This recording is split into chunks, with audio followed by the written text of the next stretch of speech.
And we are back. What's up, everybody? The Simulation Clearly podcast is back. And guess what? I got some news for you. I got my first hater. Can you believe it? My first hater.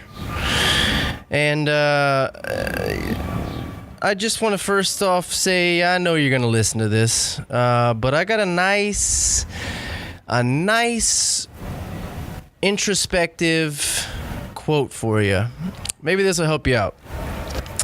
Sometimes when things are not going well, it's not the world that's the cause. The cause is instead that which is currently most valued subjectively and personally. So soak that in for a sec.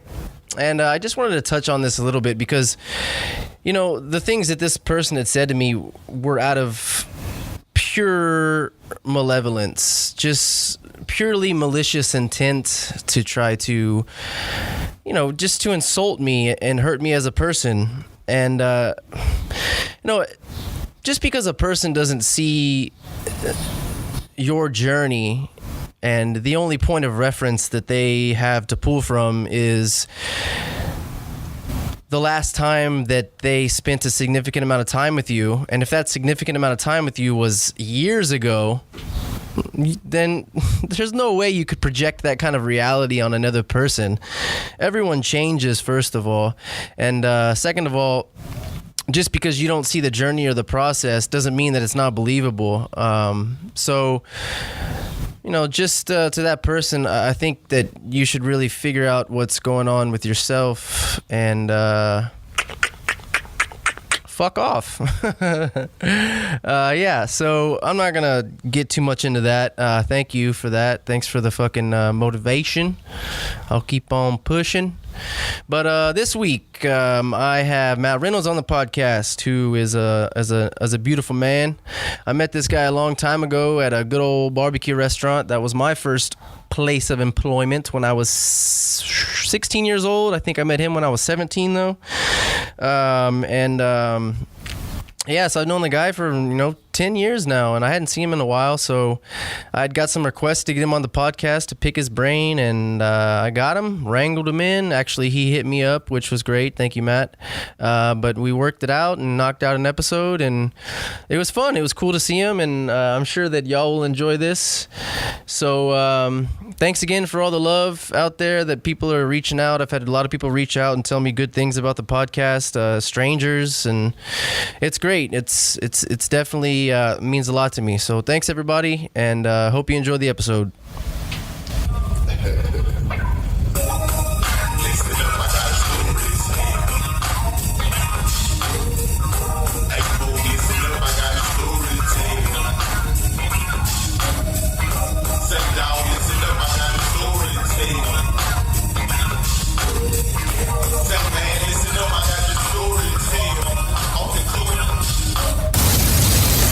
All right, 3, 2, 1. God damn it.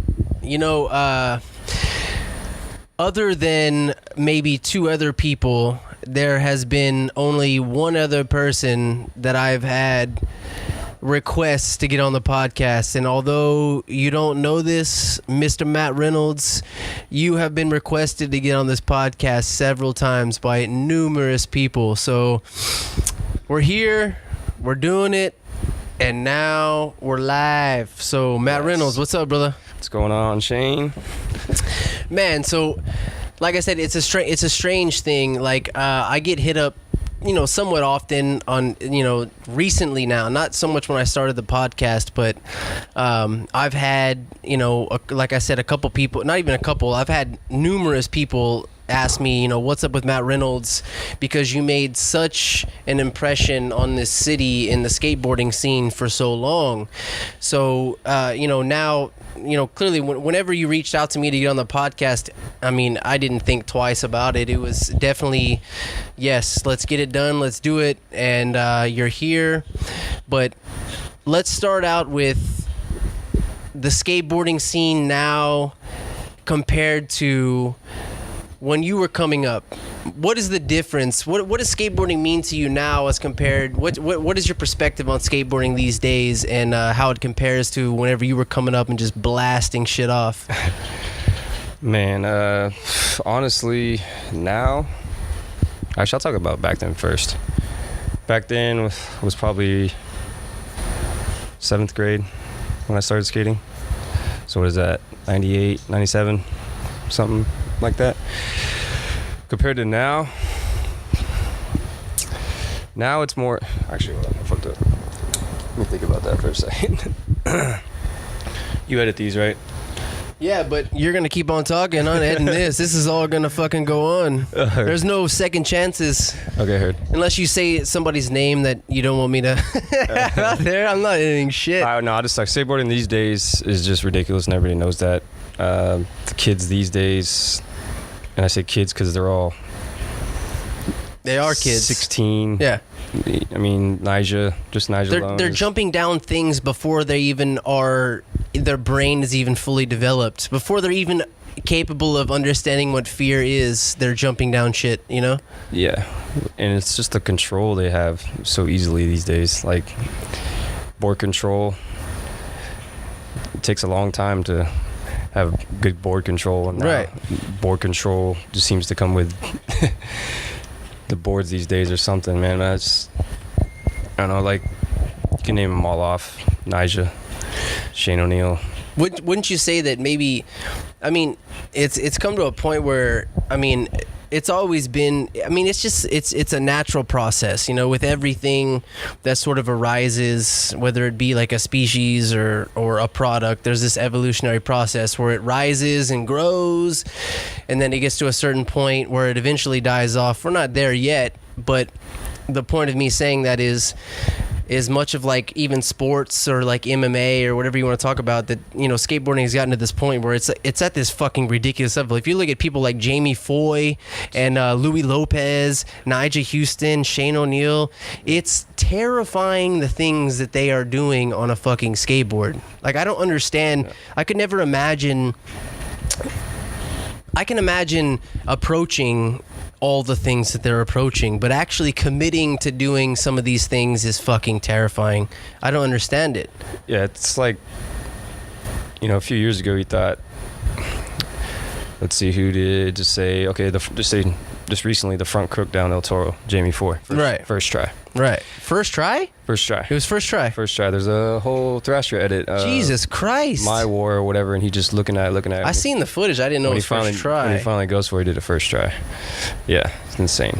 But like, I mean, I guess if you're going to do something that big, you might as well. Yeah, if you're going to die, just go for it one time. Yeah. But I mean, speaking of Jamie Foy, I went to Dallas like a month and a half ago to visit a friend, and there was a demo going on, and it was a Red Bull demo, and Jamie Foy and Zion Wright and you posted that clip about Zion doing that fucking insane. Yeah, stupid. But like, just watching, I never seen Jamie Foy skate in person, and just watching him skate this long flat bar they had there, like the control it's ridiculous. Like all the stuff you see in all the videos, I can imagine he does all that shit super easy. Yeah, like his front crooks, you know, he's the pinch guy. They say, you know, like they call it the pinch, where you pinch your truck.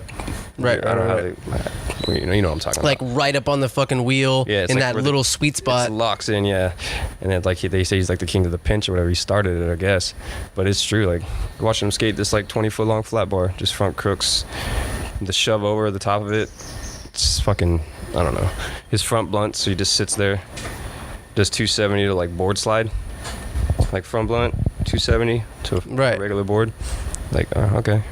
And then Zion with that tray flip. He's got so much training skills too. It's like, and everybody makes these. I mean, obviously, it's a very apparent physical, feature that the kid has. You know, he's a big dude, and the fact that he can do such not as big as he technical. I thought he was, honestly. Well, he's not big this way, you know, vertically, but he's got some thick old fucking legs on that boy. He's thick, but like that's what I'm saying. He's a thick old boy. I thought he was, but he's big. I mean, he's definitely weighs a shitload more than we do. Zion too. He's a little shorter, but he's a little stocky little guy too, though. Yeah. But those two, man, they're like the two top dudes pretty much right now, I'd say. Especially that part that he just came out with, Zion. That fucking Which one? part. The real part? Yeah. Yeah. That shit was Half-Cat ridiculous. Backsmith, Hollywood. I don't know if you've ever been there, but How did no? I've never been there, but I'm glad you brought that up. yeah. I mean, in what world do you pull up to a 16-stair handrail on a piece of wood equipped with metal and 4 wheels? Do you think that you can do a maneuver like that and then lock into a backside trick like that down something you're going so fast, it's so high, it's terrifying? I mean, in what fucking world we live in that somebody attempts that? I mean, that's more impressive to me than some of these fucking assholes that are out there doing normal shit, completing their job. Fucking doctors, they do surgeries all the day, but they're fucking criminals as it is already. But someone that can do something like this, that's an incredible feat. LeBron James, cool. Yeah, that's great. That's great. He's an amazing basketball player. Is he better than Michael Jordan? Who fucking knows? But you know what I do know? I know that nobody else on this planet has fucking half-cab backsmith, a 16-stair rail. Probably the most famous 16-stair rail on the planet. Definitely. I know that for sure. I never thought of it like that, but Yeah. he's literally the only person in the world that's done something that. Exactly. Never thought of it like that, ever. Any kind of skateboarding trick. Yeah, LeBron James, everyone's always like, who's better, LeBron James or Michael Jordan? Cool, that's great. But guess what? You can't say to fucking Zion. That's his name, right? That's how you say it? Zion? Something like that. Whatever. That dude. You can't say who's better, Zion or nobody, because that fucking guy did that fucking trick somewhere else. But it's specific sport. I mean, I get it. You can say there's other skateboarders doing amazing things, but when you see somebody commit something like that, it's just an incredible. I mean, that's incredible. It's not just so much of a physical feat; it's mental more than anything. Definitely skating rails, especially big rails. It's definitely a mental game. You're the guy to fucking talk to about this. So I mean, has there skate a lot of big rails though? Well, okay. So then, who has murdered the North Star rail as much as you have? Nobody. No one, can you even skate that rail anymore? Yeah, you can. Why can't you?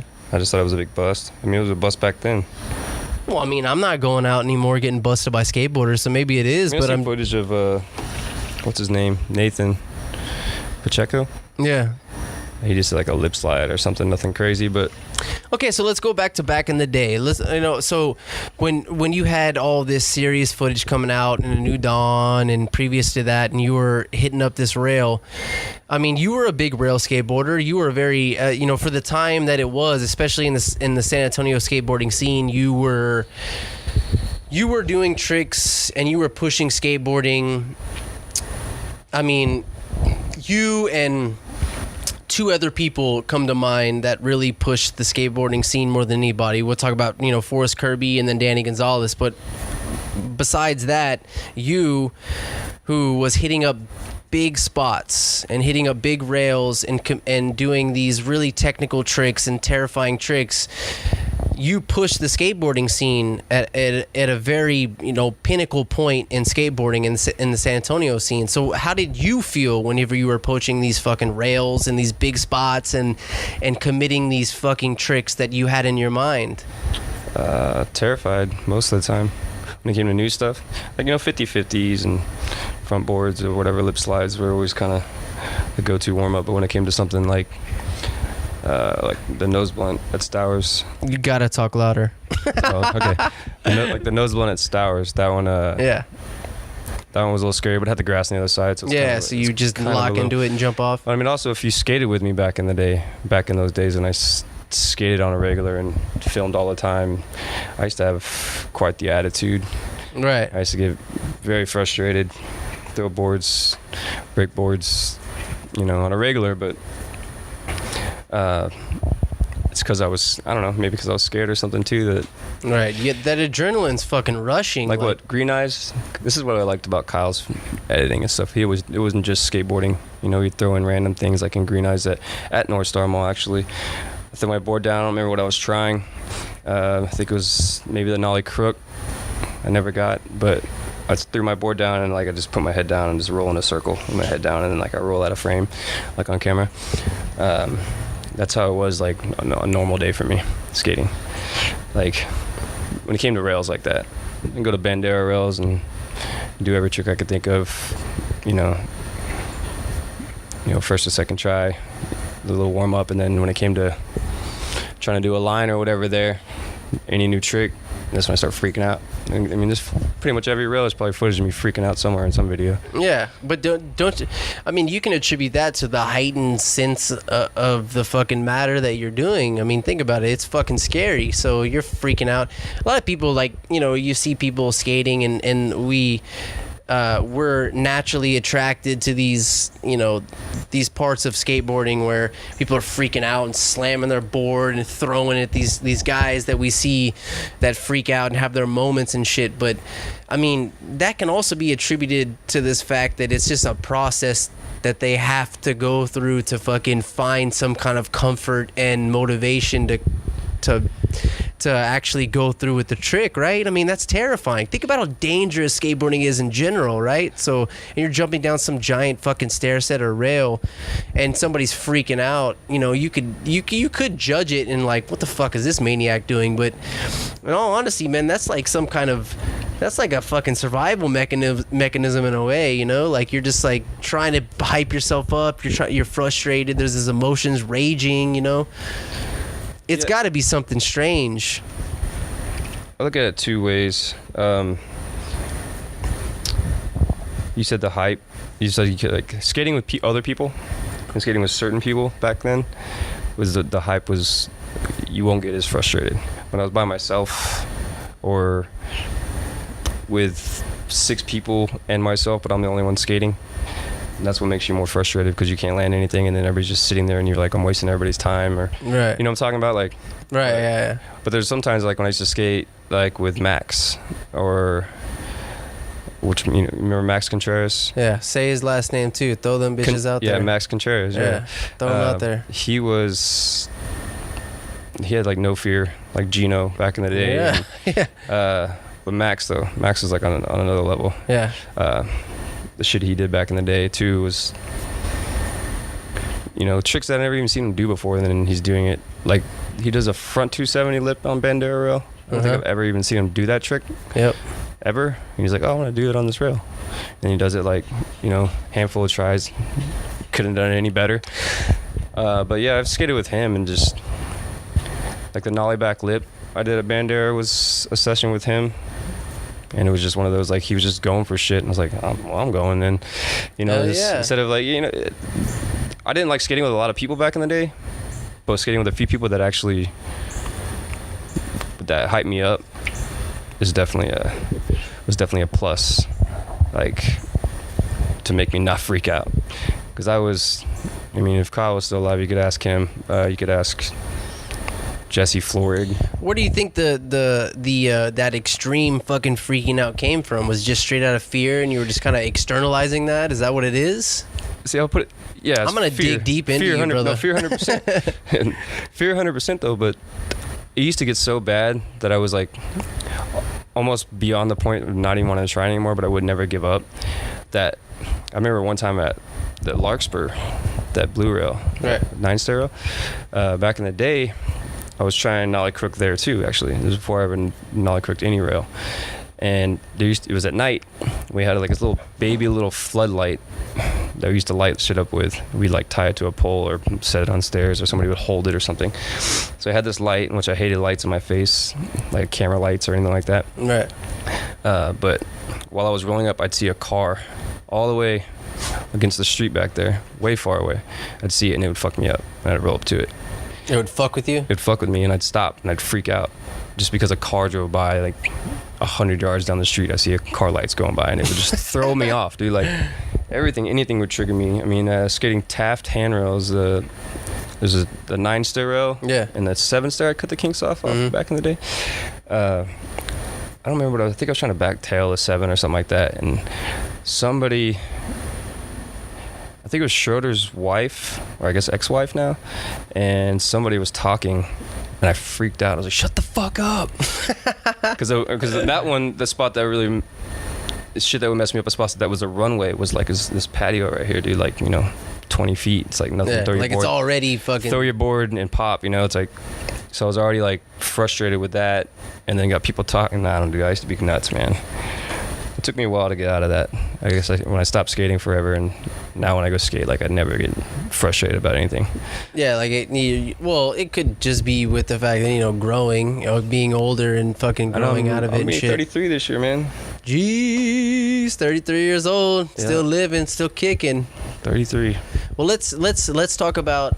Let's go back with I know something that I definitely want to touch on is Goodtimes, how that all started with you, and Goodtimes was the premier skate shop in San Antonio for so long, and they really set the standard and the scene and the atmosphere for the skateboarding climate here in San Antonio for so long. They were the only ones, well, not the only ones, but they when you thought about San Antonio, you thought about Goodtimes, and I'm not just talking about locally. I mean, companies, even nationally, Goodtimes was on the map, and they had a big presence here in San Antonio. They're a big part of a lot of our lives, and let's talk about whenever you coming up and how the origins of your skateboarding and how you kind of intercepted your skateboarding and the Goodtimes and how that all kind of came about. Yeah, man. I was in middle school, and I had my group of friends that I skated with. Everybody had their own little group of friends, and we'd go to Goodtimes. We'd skate because I used to live right by Madison, O'Connor, and when the shop was on Parent Vital, we'd little skate rats. We'd just skate down to the shop. I mean, not just to go to the shop, but we'd skate that way and end up on that side of town. So we'd always stop in the shop back when JB was there. Right. Before Shorty owned it, took over his part of it. But we'd go in there, watch videos, look at boards, this and that, blah, blah. And then, occasionally I'd get a board for my birthday or Christmas or whatever. And that's how I started. I found Goodtimes. Somebody that I skated with in middle school told me about it. And then we used to go there randomly, and and as I got a little bit older, I met Charlie Cavazos. Oh yeah. Yeah, everybody knows old Cavazos. But no, he used to pick me up as a young kid, which Charlie's known for. And introduce you to his negative influences. Honestly, Charlie never, there's all the stories and everything, but Charlie was. I never, good dude. Never got that out of him. Yeah. But thinking about it now, buying me boards and picking me up, buying me food, giving me whatever, it's like, it's a little creepy when I was like 15 years old. Right. But like, no, if it wasn't for Charlie though, honestly, I don't think that I would have got to meet a lot of people and start skating with, like, that's how I got more introduced and like got to know Shorty and Mike and everybody, and then you just skating more spots other than taking the bus downtown or skating around where I lived. He would take me to spots that I knew about or whatever, or he would just take me to random spots I didn't know about that were new to me at the time. But yeah, if it wasn't for Charlie, I wouldn't have got to meet a lot of people and got to know Shorty, like I said, a little more than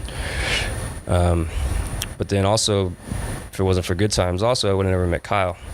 Yeah. And then Charlie kind of got my like foot in the door with Goodtimes, because after skating with him, me and Morgan Lynch got on the shop at the same time at Skate Jam, the old church jams. We were just skating, and Shorty and Jules or whatever pulled us aside and said, "Hey, you want to ride for the shop?" I think at the time it might have been like Cortez and like Gino on the team. So then it was like me, Cortez, Gino, and Morgan. Was that the original alum? Was Cortez? Yeah, and Cortez and Gino. I want to say they were the first. Cortez, I think, was the first, I believe, and then Gino, and then me and Morgan at the same time. Wow. And then shortly after they started building, and they got like AJ and Tim and Han and like and everybody. But yeah. Anyway, so if it wasn't for Charlie, I would never even got on the shop in the first place. But if it wasn't for Goodtimes, I would never met Kyle, because we were at the shop, and him and Jeff Grease were there at Goodtimes. It was on Parent Vital, and we were just skating flat ground or maybe we had a box or something that they had out in the parking lot. And out of nowhere, I don't think I was with my friend Jesse Merez, and he was like, "Hey, y'all want to go skate? We're gonna go to Blossom Banks." Never met this dude in my life. Just at the shop. I mean, that's how skateboarding is, you know. You just, yeah. It's easy to just talk to strangers because you skate together or whatever, you know. And we went and skated Blossom, you know, exchanged numbers, and that's when I started skating with Kyle. That's where I met Jesse and Ryan Florig when they moved here, and you know, it was Angie Vanasek and me and my friend Jesse. That was like the crew right there. Yeah, you talk a lot. I mean, you said a lot about Kyle, and you know, I don't want to, you know, bring up anything, you know, too heavy or whatever, anything you're uncomfortable with talking about. But what did that dude mean to you, and you know, what was the relationship that y'all had, and how did that kind of formulate from the beginning? Was it? I mean, clearly, you know, you were introduced how you just said, but you know, how did that relationship? I mean, you've mentioned him a couple times, so I just, you know, just me being personally a fan and just wanting to know the history, like, what did that guy mean to you, and what is his, you know, relation to, you know, Good Times in the skateboarding scene? I don't know too much about it, to be honest, so, you know. Kyle's the man, and everybody that knew him, I actually knew him. Like, a lot of people knew who he was and everything from his videos, but if you actually knew him, I think everybody considered him a good friend. You know, I considered him one of my best friends for years, literally every day, every other day, you know, 5 times a week, basically, like, was with him. And, you know, the other friends stay at his house. His mom and his dad would always give us food and whatnot, take us to Houston, you know, whatever. I considered him one of my best friends. And if it wasn't for him and the videos he made, I don't think. So he had a part in editing the videos or filming? Definitely. I mean, did he film? No, yeah. In the beginning, it was all Kyle filming and editing. Okay. For like, cause how many? I mean, there's Quest videos before Narbro, right? Right. The little old school crew was Quest before it turned into Narbro. And the first video was Texas Toast. Let's go through these. Texas Toast, meaningless 2-word video names. Man. Huh?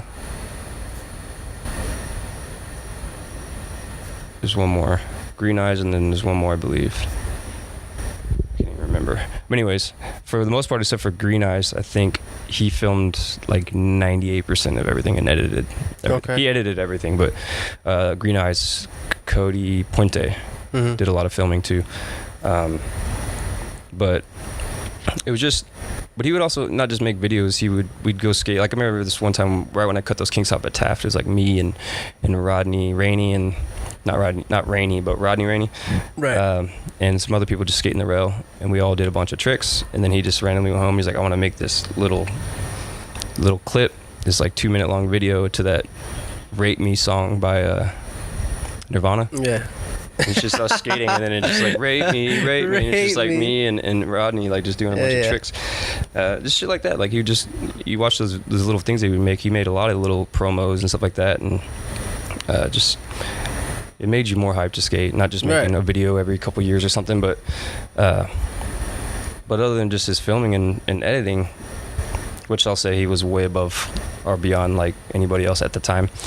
Editing wise, I mean, of course, if you watch some of his editing and you watch some of the old like Transworld videos or something like that, but he was 2 steps ahead of everybody back in the day. He was super passionate about what he was doing. He went to school for editing and all that shit too. Graduated, lived in Seguin at his dad's lake house, and because he went to school in Waco for 2 years, you know, would come to town every now and then when he came back, he lived in Seguin. Still skated a lot, but I don't know, man. It's just that was a random phone call I got. Yeah.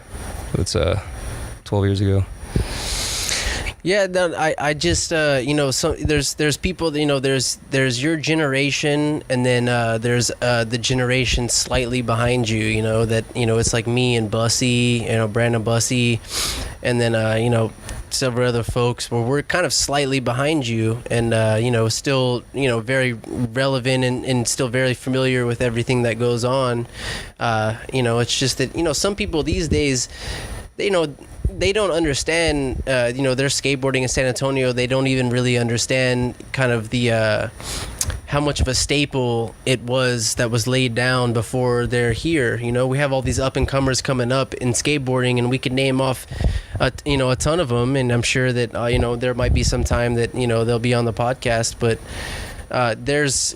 I'm very familiar with a lot of people 10 years back and before that, when skateboarding was so nostalgic, and there was just it was such a scene here, especially with the staple of Goodtimes and sort of the energy that it was brought. So people want to know these things, people want to know about the history and about what went through. I can say the difference. This is one thing that I got to shout out Paco for, but Paco, Paco, man, he's the man.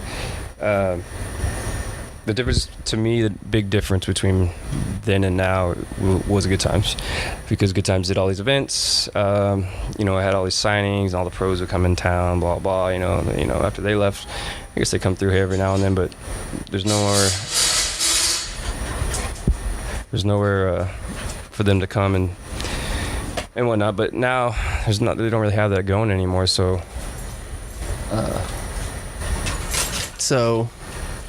don't stop. Okay. Keep talking. Sorry. They don't have that anymore. So it's like that's why I got to shout out Paco, because Paco started doing. I heard you were somewhat of a correspondent for the COSA this year. He would sort of reference you, and last year too, reference you about certain tricks and your ideas about challenges and something like that. Talk about that, man. Yeah, Paco, he'd hit me up.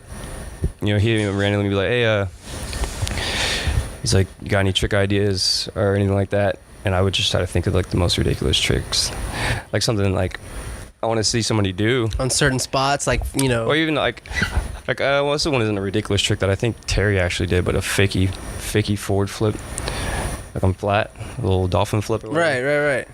Do you flip it with the the ones like the fakey, like the front foot when you're going fakey? Yeah, it's like a nollie hard flip, but you pop regular. Oh, okay. You know what I'm saying? But I don't know, what fakey just seemed like even more ridiculous. Right. But Terry did it. Yeah, that's awkward as shit. Pretty much everything too. Yeah, I just thought it was like tricks super awkward. And then there was also the ones that like go to. Wasn't one of the tricks like what you did with the whole ollie down nose manual? Nobody did it. Nobody did it, right? No, I didn't even. Well, see, you're still the fucking man. Look at you, bro. He didn't tell me about that one. Then I saw it on one of the Instagram posts. I think that, like, because do Matt Reynolds ollie down 5 stairs or more. Because who the fuck does that? I don't know. It was like a random thing. Well, because we all know the story about that fucking trick. That shit, I'm sure you fucking freaked the fuck out and wanted to one, dude, actually murder fucking people on all the attempts that took. That one was funny because I think I did it on like a 2 or 3 stair, like joking around one day somewhere. And I was like trying to think of a spot. I was like, where can I do that at? And I was like, hobbies, like perfect ground, and there's a sidewalk. It's perfect. I was like, I literally went to that spot just to ollie down 5 stairs to nose manual. And I was with Chris Knight, and some other people were there, but I was trying and I just couldn't. I just nose manual, stop, stick, nose hit the ground, fall forward. It's called gravity, my friend. Probably 50 tries of like not even like getting like starting to nose manual. Yeah. And I was like, I'm fucking done. And Chris is like, it's like, nah, dude, just give it like 2 more tries. It's like, fuck it, I guess, whatever. The next try, boom, do a nose manual. Perfect. Yeah. I did just a straight nose manual off. And I was like, let me try to shove it out. And I did it like 2 or 3 tries later. I did the shove it out. That was kind of sketchy, but yeah. But if it wasn't for Chris, I was done. Chris was like, no, just give it like 2 more tries. And literally that next try, I just boom, nose manual straight off. And then a couple tries later, did a little shove it out. I mean, I guess I was over it in my head, and I was mentally like done challenging myself or something, so I wasn't even thinking, and then I just did it. I don't know. That's how shit works sometimes, I guess. But yeah, that was a random one. That's actually one of my little favorite tricks. It has nothing to do with a handrail. Well, that's fucking. I mean, that's one that stands out in my mind because I mean, you're not just throwing out a trick, and you're not just executing a trick. You're literally fighting like physical forces just to commit that trick. You know what I mean? Yeah. Like you're fighting the universe to do that trick. Like when you're ollieing down and landing on a very fine point, one point where all the weight and balance has to fucking be perfect to commit this trick. Like you're fighting the fucking universe. I know it sounds fucking weird and stupid to say, but you really if are. you actually watch the video, I think I ollied maybe like an inch and a half. It don't fucking matter, man. I was like, wow, to nose manual. But still, so you ollied an inch and a half, but that stair set was a 5-stair, right? Yeah. So you were still like 2.5 feet off the ground, or 2.5, 3 feet off the ground. So dropping from 3 feet to a nose manual, and then shoving out after holding that nose manual, that's a trick that sticks in my mind, forever. That's one of those tricks that you're known for. Aside from all the murdering you've done on the handrails around San Antonio, you know what I mean? See, what's funny is that's from my last part. Yeah. Hateboarding. Yeah. That was my last video part. Yeah. 2007. Yeah. So 11 years, man. What's your favorite video part you put out? Was it hateboarding? No. Well, I'd have to say my favorite, just because it's the tricks, I guess, it's a lot of handrails, but it's probably a new Dawn. Yeah. Just because it's, that's... A bunch of bangers and that's handrails. What I did, at the time was like I liked skating rails, and it was just a lot of rails or whatever. But I also had like 10, had some tech stuff in there. I had like some flip outs and shit that I was trying to do back in the day. But hateboarding was, I think I had like 2 handrail tricks in it. Like I didn't want to have like a handrail part. Yeah. I didn't know it was going to be my last part, but you showed a lot more diversity between the two parts, like and from a new Dawn, it was heavy. It was real heavy, a lot of bangers and shit, let's say a lot of technical scary shit. But then when you got to hateboarding, it was just very unique, very creative, and very technical.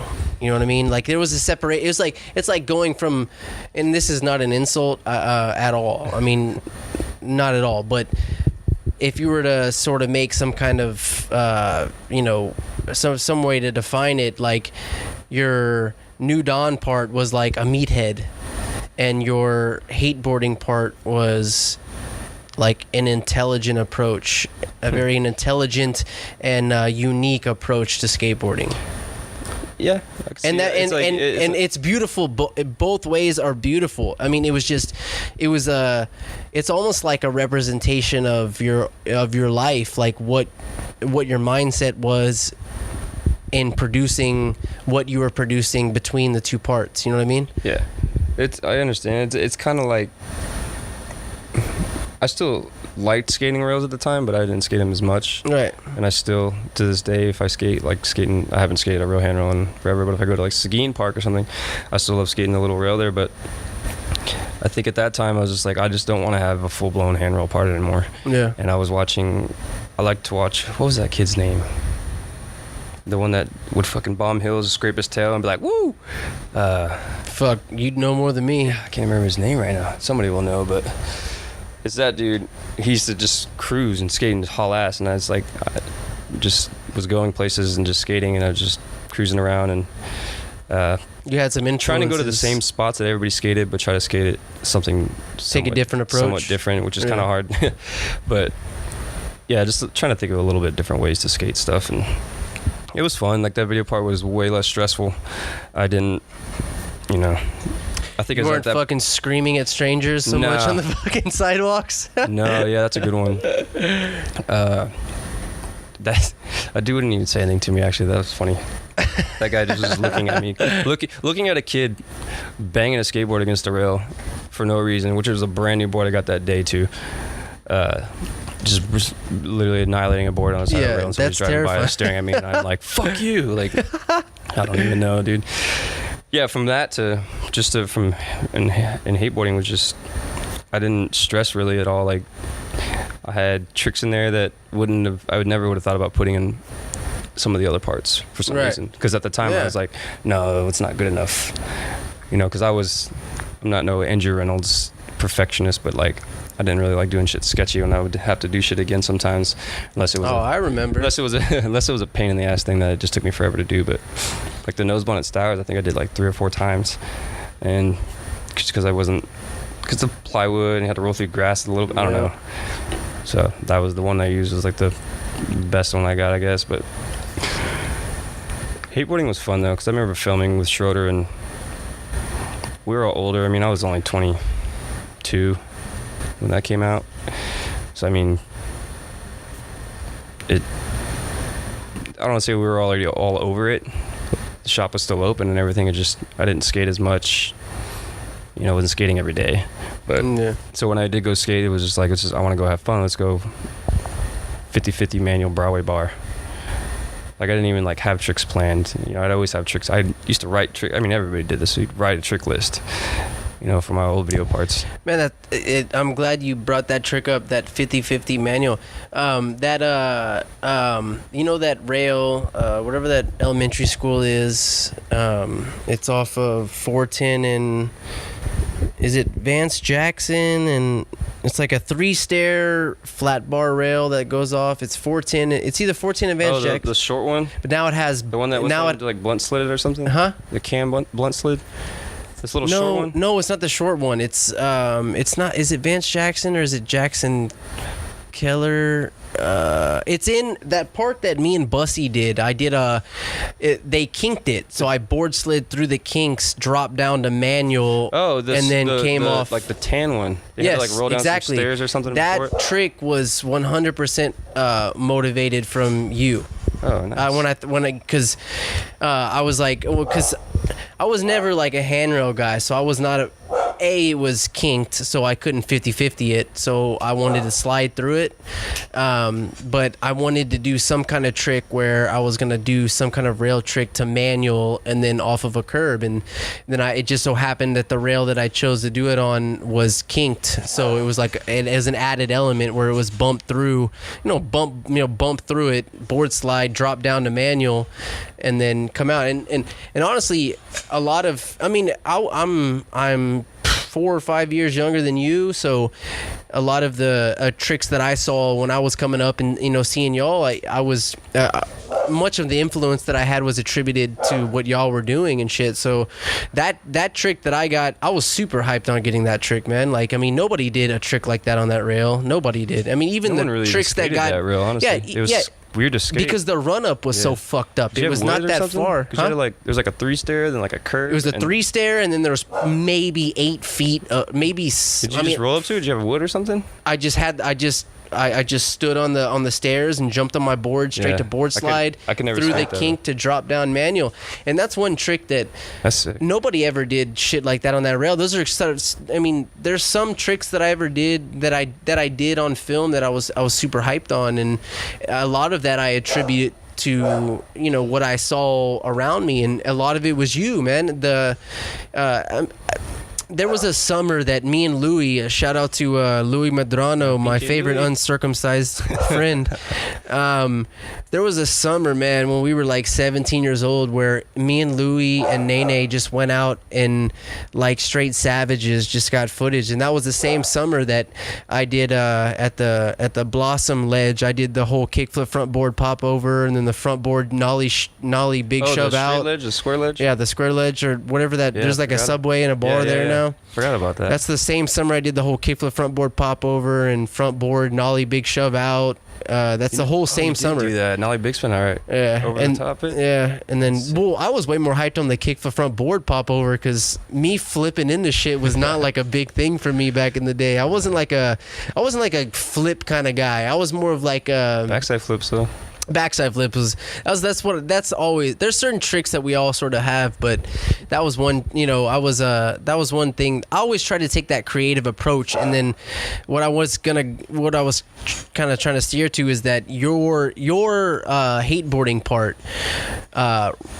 man, it was a huge influence on my direction of my skateboarding. I took it to this I wanted to take it to like this really creative part of skateboarding. I remember there's this one time at LBJ, I dropped into the roll in on top of the pyramid and then dropped down, and before they put that rail there, I came out and I wallied up the fucking thing, wallied up that little how they have that quarter pipe there now, the cement quarter pipe that's in front of the pyramid. Well, I went down the pyramid in the bowl, popped up, out of the bowl, wallied up the fucking wallied up that little wall, and then front tailed the taller part of the quarter pipe and then into it. And you were right there whenever you were right there. You know what I'm talking about? Do you understand the line I'm talking about? Like the cement quarter pipe? The cement quarter pipe. But so where the rail is, I went okay, let's start from where top of the pyramid. The box is. Start top of the pyramid. I rolled down the pyramid, went into the bowl, popped out of the fucking ramp and wallied up the fucking ramp, and then front tail slided into the extension 5-foot ramp down in, and you were right there. And then I did it, and you were actually right there, and then I remember hearing, like, you know, behind me, like, damn, that was sick. And it was you. And so at that time, we weren't really, like, you know, real good friends or anything. And then I just held on to that. I was like, fuck, man. Like, Reynolds was, like, fucking hyped on me. So I was like, fuck, dude, that was sick. So then I decided somewhat around that point, you know, with you doing that part. And I took this approach to doing this creative thing with skateboarding. And that's what my only video part I ever did was with Bussy. Me and Bussy shared a part, you know, and that's the part that, you know, everyone sees. But you know, that I just try to take this creative approach, and a lot of it, man, which I never even expressed to you, was from your skateboarding. You know, you took a really creative approach in hateboarding, and you know, I tried to take that approach too, because I was never the guy that was gonna sit here and jump down fucking handrails or some giant fucking thing. You know, I'll jump down some shit, but it's not gonna be something that you're gonna be like, oh my fucking god, like no. I'll backside flip over like a gap to rail or some shit, but it's not. See, I was never like, if you watch any of my video parts, I have made 12 video parts, and. But you Benny Hanna at Interpark, yeah, but that was no, I didn't. Or Embassy. I didn't do it. Whatever people call it. When doing those shows at Six Flags. Didn't you do that? I never landed it. Oh, you didn't land it? No. But that was one of those tricks that, like, I put one in every part just because. Yeah. It was never like a serious, like, hell yeah, Benny Hanna that. It was like it's like you know, everybody knows it's kind of a joke trick. So, like, I put one in savage gap. So I put one in every video part I think I had. Not every one of them, but like at least every Goodtimes video. You were kind of known for that little silly trick, though. Yeah, dude. Like, it was like I had to. Like, it's like at that point where it's like, I think the first one, whatever it was, I did in a video, was like, actually was hyped on it, and after a while I was just like, I'm just gonna put one in every video now. Just have to have one at least. Yeah. Well, because you had like some fucking dexterity to your legs. Like you fucking stretched it out. Like you're like it's a fun trick, man. It really is. Because you did it right. Like where you ollied first, kicked it out, and caught it like tail grab. A lot of people, like, not a lot of people, but some people don't. Yeah, they grab it indie, or like you can see them. You can see their body movement hunching down, preparing for the grab before they actually like pop up yeah. So then, you were like ollieing first, kicking that motherfucker out. Like, I would have thought, maybe, dude. I would have thought that, you know, I don't know, maybe still today, but, you know, maybe you could kick the fuck out of someone's face. Like, you have some serious dexterity in your legs. Like, you could have kicked somebody in the face, man. I imagine you could have done some shit like that. Hey, chill out, Dag. Sorry, we got some technical difficulties. There's dogs out here. Someone's out front, I guess, but anyways. You think you could kick somebody in the head? Your leg get up that high? Dude, I probably could. Maybe. Just knock somebody out, just kick them in the fucking head. I'm on my feet all day long, so I don't know. I guess my legs are still strong, so I could probably get up there. Couldn't kick you in there. You're too damn tall. Yeah, I didn't ask for this. I was just born this way. So, hey, I wanted to ask you about too. Let's switch it up a little bit. Yeah. Recently, about the whole Forrest Kirby thing. Yeah. Did you? What do you think about that, man? Is it something that, I mean, you were closer to him than I ever was, and a lot of people were. So, I mean, is that something that was sort of a known thing? If y'all don't know, you know, anybody that listens don't know, we're talking about Forrest Kirby. Is a former pro skateboarder. I don't think he's professional anymore. I think he's kind of distanced himself from skateboarding these days. But is he? Is he still pro?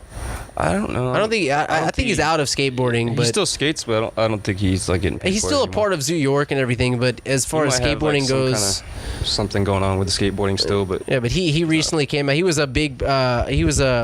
Forrest Kirby was a huge influence on skateboarding here in San Antonio. Like I had said back in the day, you know, bringing up the San Antonio skateboarding scene. But he came out recently that he was gay, and there was always kind of rumors about it back in the day, but I was curious what your view on the whole situation was. Honestly, it's it's not a surprise to you or anything. It was kind of a joke though. Like everybody's like, dude, it's just because the way he talks. They was like, he's kind of he talks kind of feminine. He has like a little lisp, but like that's just how he talks, But so it was kind of a joke that maybe he's gay, I guess. But and then he comes out and it's just like, well, I guess he is. It's like I don't look at the dude any different. Like but is it really how y'all viewed it back in the day that it was just a joke, or did you have like? No, because you can. We're never like that guy's fucking gay. Never was like that. You never thought that? Me personally, no. Other people might have, but just like what I got of it, just like he has a lisp. And that's what you base it off of? That's just what. When I hear him talk and everything, it's just like he has like a lisp. And well, see, like I don't off gay to me, honestly. I don't mean like any sort of like very direct maybe physical qualities or appearance or anything like that, or even the way he speaks. But I mean, I would hear, even being a young kid, from people that he was gay. And I didn't have any basis for it when I was a kid. And before anybody tries to sit here and say that dude, if you're thinking we're trying to be negative about this, then you can go ahead and suck a dick yourself.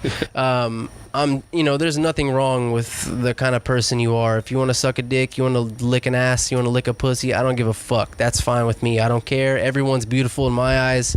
I don't give a fuck. I'm just saying that even when I was a young skateboarder, there was rumors, much of like Brian Anderson, the same thing. There was all these rumors about that, he might be gay, and it turns out, it just so happens to turn out that both of them came out that they were gay. And I mean, and that's not to sit here and bash them. There's no reason to do that. They're beautiful people, and they deserve love just like everybody else. Fuck. And so I'm just curious if that was a surprise to you, or if that was any, if like you were like, oh yeah, that's just it's all that we all knew that, that's the same thing. It's kind of weird because like I heard more rumors that Brian Anderson was gay than I did Forrest. Right. Forrest, I don't know, maybe it was just because like I knew him.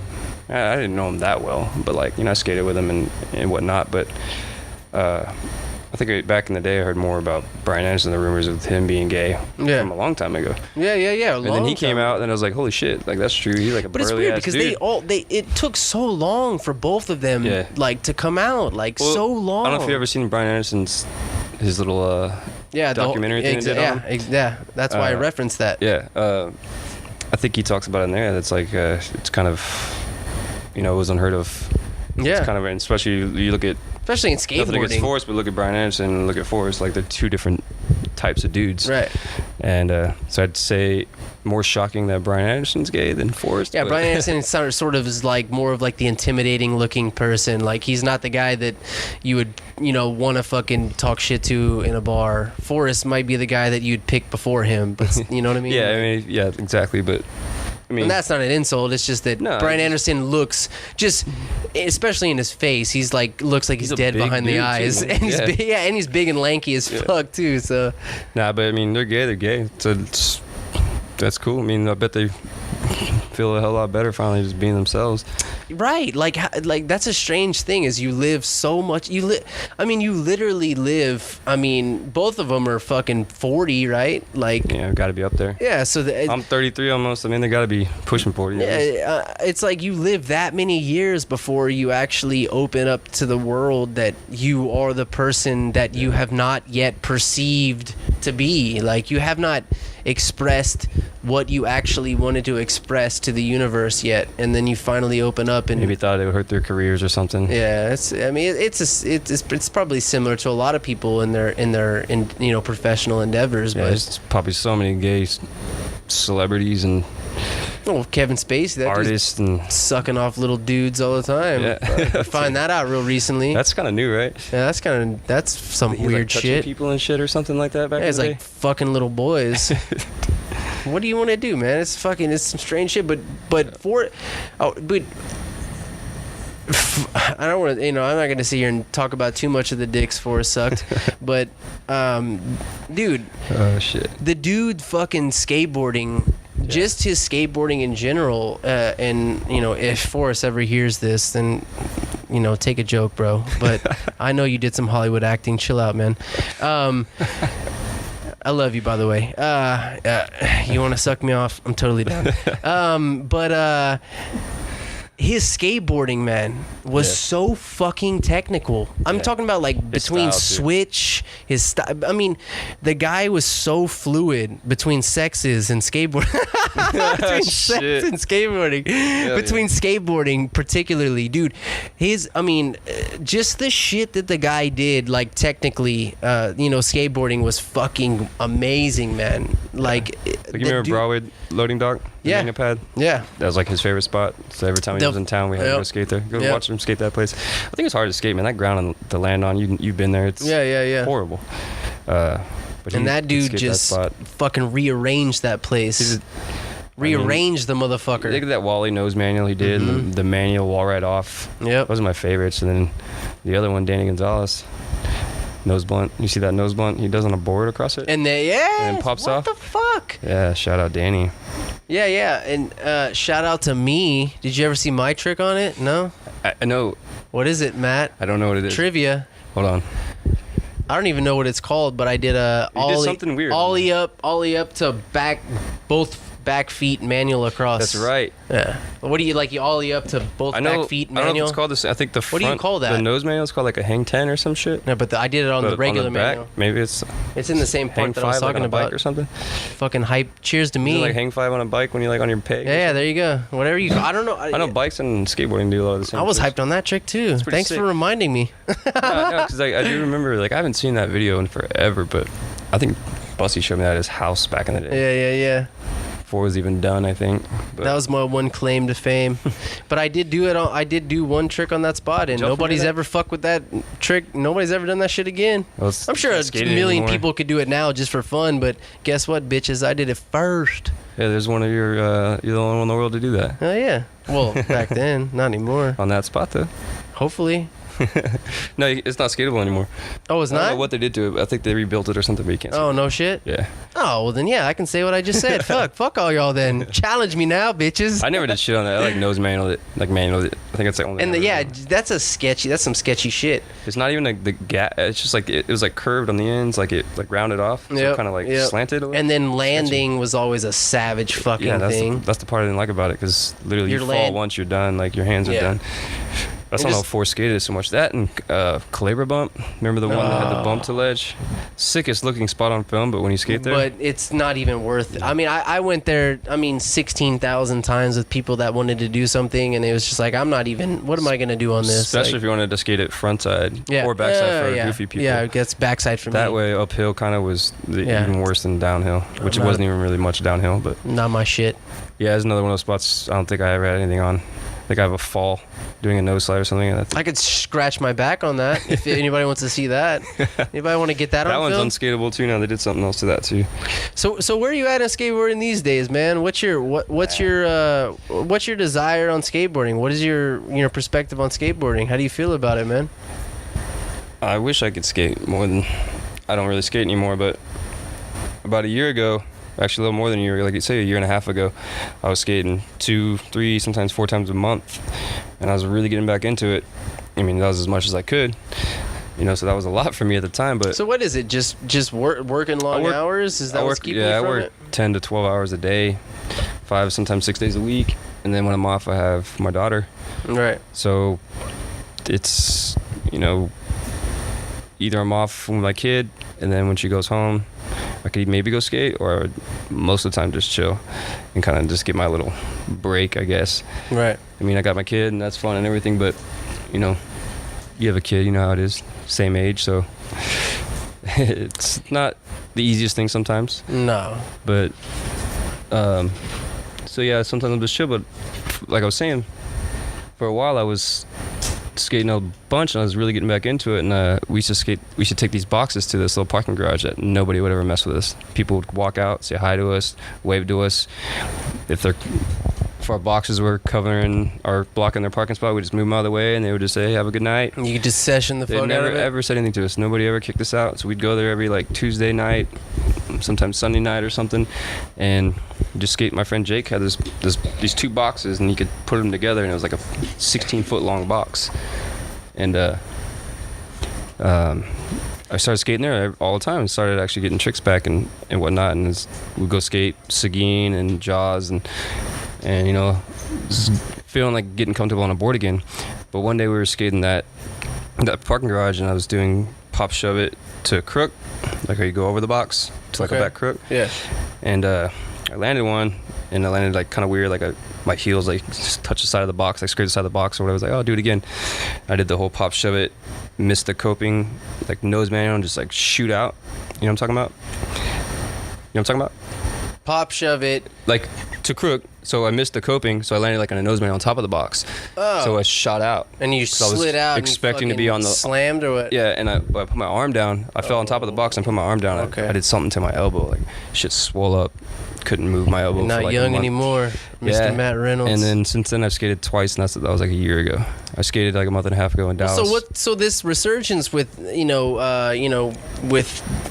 pumping out the GSA, the Good Time shirts and the boards lately, is that getting you fucking hyped or what? Yeah, I hit a mic. I know you're seeing it, man. Yeah, I hit a mic. I still need to get one of the boards. I hit him when the first run of boards they got. I asked him if he had my size still, and he did, but I just never. What's your size? 825. 825. Yeah. For the longest time now, but I felt like kind of a gay man asking you that, like, what's your size, bro? Nah. Hey, what's your size, bro? 825, man. That's kind of an 825 guy. A little bit of an 825 guy for. I think Forrest is somewhat of an 825 guy too. He might be, but